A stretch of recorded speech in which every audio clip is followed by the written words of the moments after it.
Hello.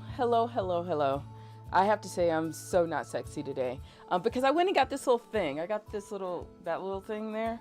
So my hope is that I'm not going to turn into a zombie before the end of the night. So there you go.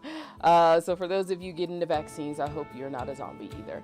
But I'm so excited that we're here because we're going to talk about tips on becoming a better speaker. I'm just going to give you a few things that you can work on when it comes to speaking. Also, thank you for joining the show. I am Phylecia Jones. I am your host of Travel the World as a Speaker, where we talk about two things that I love, that is traveling and speaking, and how you can leverage speaking so that you can travel the world. And that's why we're going to talk about tips on becoming a better speaker, because the better you are as a speaker, the more gigs you will always book. I mean, that's just how this works. So I'm excited to talk about it. Now, I got to tell you, this show is brought to you by iFind, You Close. For those of you watching on Instagram, just check the link in the bio. For those of you here on YouTube, just down there, down there. Yep. Exactly down there. You can come check us out at ifindyouclose.com. Now, exactly what we do, we actually go out and research and find speaking opportunities for those who want to get on stage to travel the world, market their business, grow their brands. That's what we do. We do the research and we deliver 5 fresh speaking opportunities to you every Monday. So it's Wednesday right now. So we have a fresh batch that was posted on Monday, and we're going to get ready to post a new set on the next Monday. That's what Mondays are like. Just Mondays of gigs all the time. Hey Annette, how are you doing? So we're gonna talk. I gotta give you a travel story. Oh my gosh, I have to say, I have not had a travel story for you because I'm right now. I will say this: I'm kind of not really sure how the world is going to operate. We got vaccines and when I'm going to start traveling again. I will tell you this: I have not been on an airplane in a year. It's been a long time since I have not been on an airplane. I don't even know if I remember not being on an airplane. I know, it's kind of weird. I have been out in the RV, and we have elected to not do any type of travel in the RV this summer because we don't have kids. And we like to travel in off season. And we know that because more people are getting vaccines, people are just tired of being at home and being on lockdown. The summer is nuts. Plus all of the campgrounds are full. Everything's just packed. So we're going to enjoy our deck, all the things that we do here over the summer. And then our season when we get out is September, and then we are on the road. I'm pretty excited about that. Plus I gotta paint. I gotta do some painting around the house. But yeah, I haven't traveled, not in an airplane. So no international trips. The last international trip was 2019. I actually had 2. I can't remember. It was 2 or 3. I had 2 international trips in 2019. I have a feeling I had another one. I can't remember. It's like everything's a blur now. So it's been a couple of international trips. The last one was Costa Rica. Thank goodness we went to Costa Rica. Beautiful place if you have not gone there. But yeah, so we're just kind of taking it easy, laying low. And I will say this, we have saved a lot of money. Oh, you have no idea. Because when we travel, it's going to be on, y'all. It's going to be on. So I'm really excited. Hey, Annette, how are you doing? So Annette is asking, how was Indian food yesterday? Have I been to India? No, I have not been to India. And yes, the Indian food was great. So we used DoorDash and they delivered it to the house. It's the little Indian place in our neighborhood. And we've had to get strategic with DoorDash. Like, we can't order things from like across town because it's cold, but we know this place is like within 3 minutes. So we order from there. And it's really good. Nothing changed quality wise over the last year. So I have loved them. So we had leftovers today. I have not gone to India. It was on a list of things to do. So we'll see over the next couple of years where we end up going. Not really sure. I need a beach first. I really do need a beach. And yes, you're right, Annette. That's a long time for me not to travel. It really is. But I have to tell you, I'm not really missing airplane travel. I mean, I always thought airplane travel was like germ fest in the skies. So I'm okay with not having germ fest in the skies. I haven't really had a cold. I have allergies. I will say this, because of being on lockdown and kind of, the social distancing and kind of taking it easy. When I do go out, the allergy, like people's perfumes and stuff, like itchy, watery eyes, it is absolutely crazy. But other than that, That's just what it is. And Annette's saying I'm very strategic in business and in food planning. You know what? I don't know if I'm very strategic. I just know that I had a year where I had to focus. And yes, this is our 2-year anniversary for iFind You Close. This is my 7th year in business this year. But iFind You Close is doing very well, so pretty excited with all the things that are happening. And what I have learned over the last year, baby steps. Because I know sometimes we compare ourselves to other people and we want to just run, when sometimes you just baby steps, you will get there. Stop comparing your beginning to somebody else's middle and end.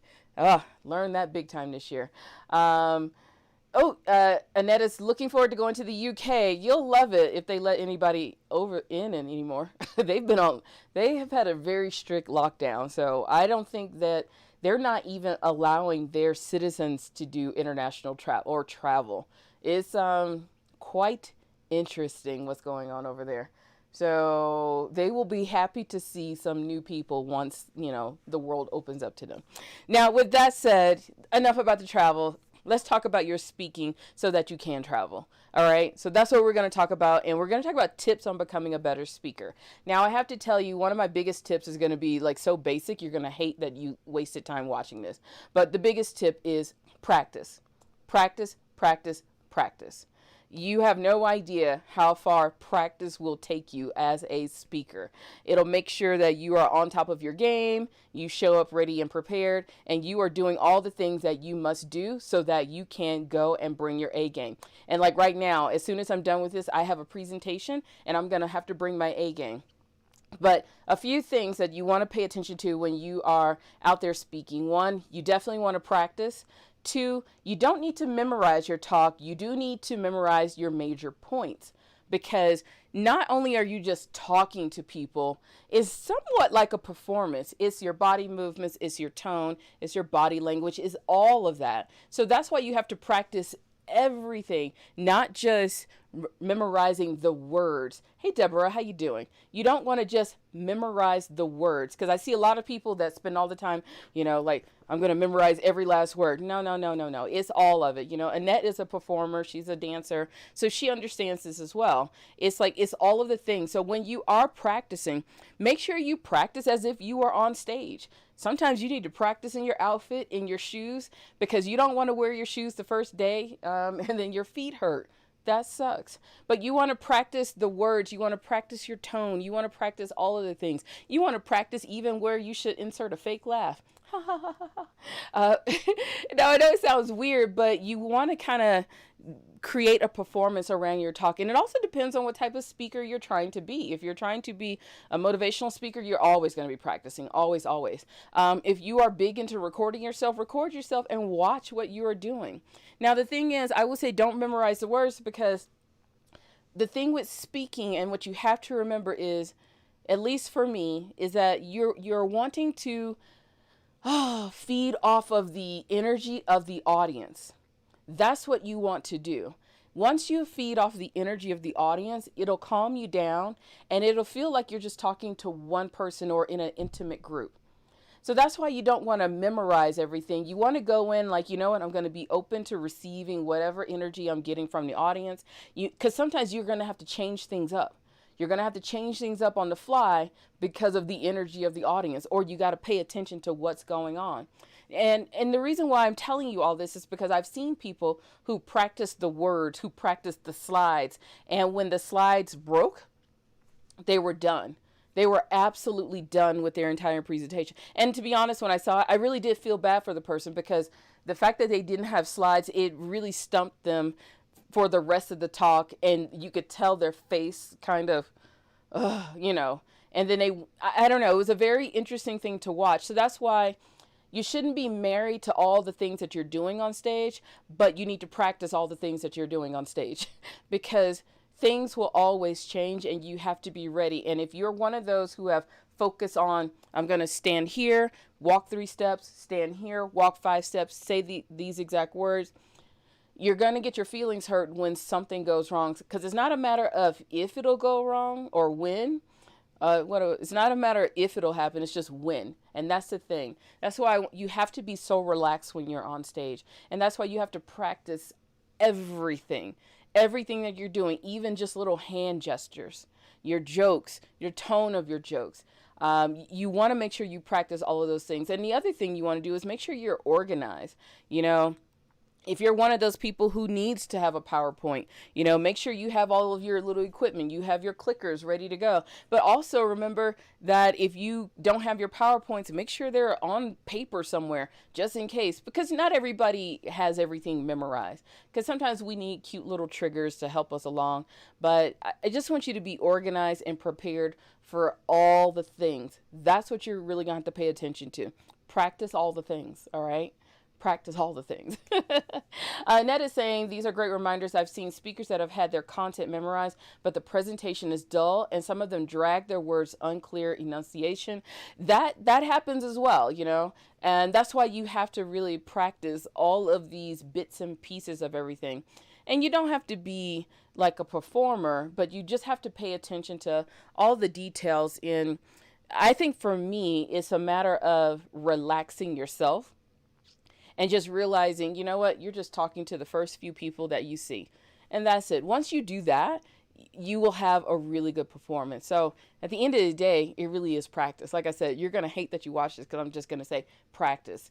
But not just practicing to memorize the words, practicing how you want to engage on stage. Annette is saying, speaking is great training to see how you handle the unexpected. I went through a tech flop on a recent presentation, and the best thing I was excited about was that I was calm throughout. Yeah, I love tech flops. I hate tech flops, but I love them at the same time because it really does prep you for the unexpected. And the goal is to just stay calm. Like, okay, we have plan B ready. We have plan C ready. You know what? At the end of the day, if my slides don't work, if my computer doesn't work, I know how to pull up a chair, because at the end of the day, I'm the expert on what I'm talking about. And I think a lot of us forget that when we get on stage and we have tech issues. We forget that we are the main person who's the expert, and no matter what, you're going to have to deliver. And if you're wasting 20 minutes just being flustered, you'll see what happens. People will respond to you very, very differently. Now, if you have any questions about anything, go ahead and slide them into the comment box here on Instagram or on YouTube. I actually have to run. I have a presentation that I have to do in like 30 minutes. So I need to go get prepared. Luckily, I already am. Yay! So I'm going to get prepared to do that. And of course, if you need me for anything, you know how to ask the questions in the comments. I will be sure an answer appears. And of course, thank you for being here. Thank you for watching. Annette, she says, I've dealt with that for performances too, a lot. Yes, I've performed, and yeah, you just have to go with the flow. Whew, all the things. Just don't fall down. That's the only thing I would say. Just don't, that should never be a mistake. Don't fall. All right. With that, everyone, take care of yourself. I hope you are doing well, and I will see you tomorrow. We're coming on a little early tomorrow, I think at 4 o'clock, because I have to meet with a friend. So we're going to come in a little early, and we're going to talk about networking as a way to market yourself as a speaker. So have a great evening. Bye.